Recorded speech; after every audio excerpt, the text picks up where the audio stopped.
নমস্কাৰ এনে চাইচললৈ আপোনাক সকলোকে স্বাগতম জনাইছোঁ। আজি কঁঠালৰ ৰেচিপি এটা লৈ পেলাই আহিছোঁ। আপোনালোকে শেষলৈকে ভিডিঅ'টো চাই যাব। প্ৰথমতে বাকলি গুচাখিনি নেদেখালোঁ আৰু চবেই জানি সেইবিলাক। এতিয়া কুকাৰত বইল কৰি ল'বলৈ লৈছোঁ। কঁঠালৰ মুচি মানে অকণমান নিমখ দিব লাগিব,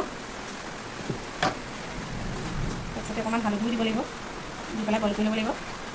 অকণমান নিমখৰ অকণমান হালধি আৰু অকণমান পানী দি দিলেই হ'ল আৰু এইখিনি আপোনালোকে বইল কৰিব জানি নহয় আৰু বাকীখিনি চাই ল'ব। এয়া কঁঠালৰ মুচিৰ বাবে যিখিনি দিব লাগে আৰু মই সাধাৰণতে দিছোঁ বাৰু, বেছি মছলা ব্যৱহাৰ কৰা নাই বাৰু। প্ৰথমতে পিঁয়াজ লৈছোঁ, কাটি লৈছোঁ, তাৰপিছতে আদা বেছি দিলে অকণমান আৰু তাৰপিছতে নহৰু কেইফুটমান, জলকীয়া তেজপাত, তাৰপিছতে আপোনাৰ জালুক আৰু জলকীয়া 3টা লৈছোঁ। সৰু ল'ৰা ছোৱালী আছে, আপোনালোকে যদি জ্বলা খাই ভাল পায় অকণমান সৰহকৈ দিব পাৰে। জালুকখিনি আমাৰ ঘৰৰ নহয় বাৰু, কিনা, সেইকাৰণে অলপ কালাৰ কেনেকুৱা হৈ আছে। এইখিনি লৈছোঁ আৰু বেছি একো লোৱা নাই। অকণমান লাষ্টত গৰম মছলা দিম চাগে, আপোনালোকে চাই ল'ব ভিডিঅ'টো শেষলৈকে। কঁঠালৰ মুচিখিনি বইল কৰি লোৱা হ'ল। হালধি দি দিয়াৰ কাৰণে কালাৰটো লোৱা হৈ গৈছে। অকণমান হালধি দিয়া গোটেই ধুনীয়া ধুনীয়া কালাৰটো পাছত অকণমান ভালদৰে বইল কৰি লৈছোঁ। তাৰপিছত মনটো দেখাই আছিলোঁ।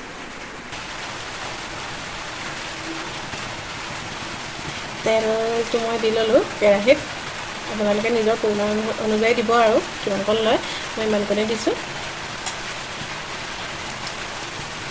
জলকীয়া,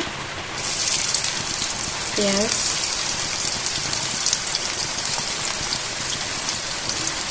এইখিনি অলপ কালাৰটো হোৱালৈকে অকণ ভাজিব লাগিব আৰু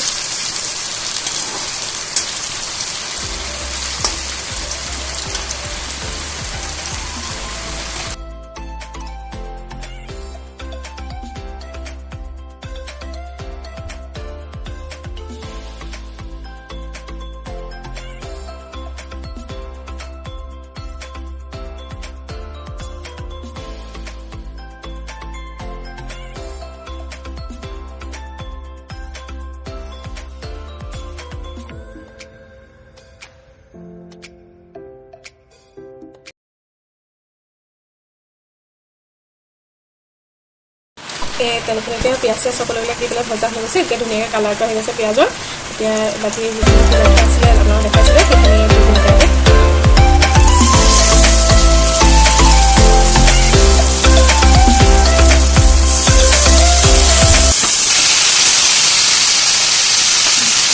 পিঁয়াজখিনি দি পেলাই ভজা হৈ যোৱাৰ পাছত সেইখিনি ধুনীয়াকৈ মিলাই দিছে কঁঠালৰ মুচিখিনি। কিন্তু যিখিনি পানী সিজোৱা হৈছিলে পানীখিনি আপোনালোকে নিদিব, দিলে ভাল নালাগে খাবলৈ। সেইখিনি ইয়াত যোগ কৰি দিয়া নাই আৰু ধুনীয়াকৈ ভাজি ল'ব। তেলখিনিতে ধুনীয়াকৈ মানে কালাৰ এটা অহালৈকে ভাজিব আৰু মই বেছি মছলা দিয়া নাই। যিখিনি দিছোঁ আপোনালোকক দেখাইছে। লাগে যদি মছলা খাই ভাল পায় তেতিয়া অকণ দি ল'ব আৰু আপোনালোকে। মই বিলাহীও দিব পাৰে, মোৰ নাই কাৰণে নিদিলোঁ আৰু তাৰপিছত ভাত মাৰি দিব অকণমান। এয়া ভজা হৈ গৈছে হেৰিখিনি, কঁঠালৰ মুচিখিনি ভজা হৈ গৈছে। কঁঠালৰ মুচিখিনি এতিয়া জালুকৰ গুড়ি অলপ দি দিব লাগিব। যিখিনি মই ৰাখিছিলোঁ সেইখিনিকে দি দিছোঁ।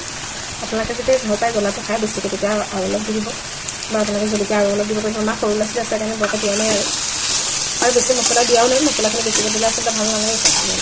এনেকৈ এবাৰ খাই চাইছোঁ নহয় কেনেকুৱা পায় আপোনালোকে।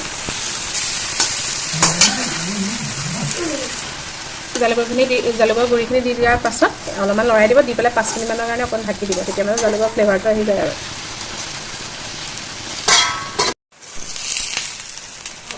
জালুকৰ গুড়ি দিয়াৰ পাছত এতিয়া মানে আপোনালোকে মই কৈছিলোঁ যে অকণ 5 মিনিট ৰাখিব লাগে বুলি। তাৰপিছতে এইবাৰ লৰাই দিছোঁ অকণমান। তাতে এইখিনি আহি পেলাব পাৰিব। আপোনালোকে ভাত বাঢ়ি দিলে খাব পাৰিব ধুনীয়াকৈ। খাবলৈ খুব ধুনীয়া হয়। কিন্তু ভাল কৰিছোঁ এবাৰ এনেদৰে বনাই পেলাই। কালাৰটো দেখিছে কিমান ধুনীয়া আহিছে। মছলা দিলেতো আৰু বেছি ভাল কালাৰ হৈ যায়, কিন্তু ইমান আৰু কালাৰ থাকে খালেতো পেটত ভাল নহ'ব। সেইটো কাৰণে এনেদৰে খাই চাব আপোনালোকে। এইটো মোক বায়ে দিয়া ৰেচিপি দিয়ে, খুব ধুনীয়াকৈ মানে তাই আছে লগতে মোক ধুনীয়াকৈ মানে বনাব জানে। তাই মোক শিকাই থাকে আৰু মই তাইৰ পৰা শিকি বনাওঁ। আপোনালোকে সেইকাৰণে শ্বেয়াৰ কৰি দিছোঁ। এতিয়া কঁঠালৰ মুচি খাই দিম, সেয়েহে শ্বেয়াৰ কৰি দিছোঁ। যদি মোৰ ভিডিঅ'টো চাই আপোনালোকে ভাল পায় তেতিয়া লাইক, কমেণ্ট আৰু শ্বেয়াৰ কৰি দিব নিশ্চয়। কাৰণ মই বহুত দিন ভিডিঅ' দিয়াই নাই, মানে কেনেকৈনো দিব লাগে ইমান নাজানো, নতুনকৈ আৰম্ভ কৰিছোঁ। গতিকে আপোনালোকে আগলৈ সহায় কৰিব বুলি মই আশা কৰিলোঁ। এয়া আমাৰ কঁঠালৰ মুচি ৰেডি হৈ গ'ল। দেখিবলৈ কালাৰটো ইমান বেছি ভাল হোৱা নাই, কিন্তু খাবলৈ সঁচাকৈ বহুত ধুনীয়া হৈছে।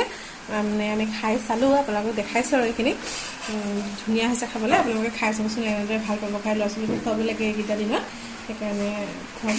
আৰু শেষত মোৰ ভিডিঅ'টো চাই লাইক, কমেণ্ট, ছাবস্ক্ৰাইব আৰু শ্বেয়াৰ কৰি দিব দেই।